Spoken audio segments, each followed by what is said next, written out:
In today's video, I am going to teach you how to pay rent on Excel.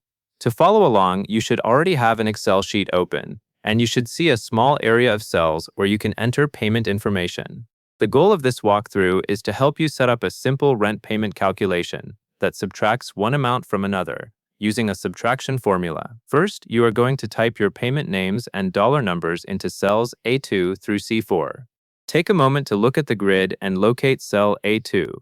Cell A2 is where one of the labels will go, and then you will continue across the row and down as needed so that your payment names and amounts are placed in the correct cells within that A2 to C4 area. As you enter the numbers, make sure you are using dollars consistently and avoid mixing different formats. If your amounts are whole numbers, keep them as whole numbers. If you are using decimals, use decimals consistently. This step matters because Excel uses the exact cell locations, so the correct placement of your labels and numbers ensures the formula will calculate the right values. Next, after your labels and dollar amounts are entered, you will move your focus to the formula section by clicking cell D2.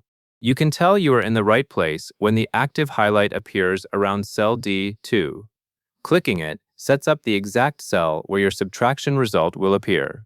This is an important moment because the next step will create a formula that uses values from cells B2 and C2. Now click into cell D2, and you are ready to type your formula. Type $B2 directly into cell D2 and press Enter. Once you press Enter, Excel will calculate the result and display it in cell D2. The reason this works is simple. B2 is one amount, C2 is another amount, and the minus sign tells Excel to subtract the second amount from the first amount. If your numbers are set up correctly, D2 will show the difference as your calculated rent-related value.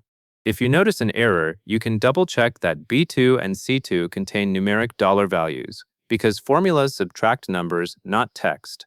After you see the correct result in D2, the next part is to reuse the same logic for the other rows and columns you already set up.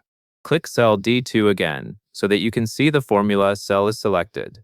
You will then look for a small square handle in the bottom right corner of cell D2. This handle is sometimes called the fill handle, and it is what allows you to copy the formula without manually typing it again. Finally, double-click the tiny box in the bottom right corner. When you double-click it, Excel will automatically fill the adjacent cells based on the pattern in your sheet. This is convenient because it copies the subtraction formula to the appropriate cells, adjusting the cell references as needed. For example, where the formula in D2 used B2 and C2, the copied formula will use the corresponding row cells for the next cells down. As it fills, you should see results appear in the cells that correspond to your data in A2 through C4. Take a brief moment to scan the filled results and confirm that they look correct and that they line up with your intended rent payment rows and amounts. And that covers everything you need to know. And that is all there is to it.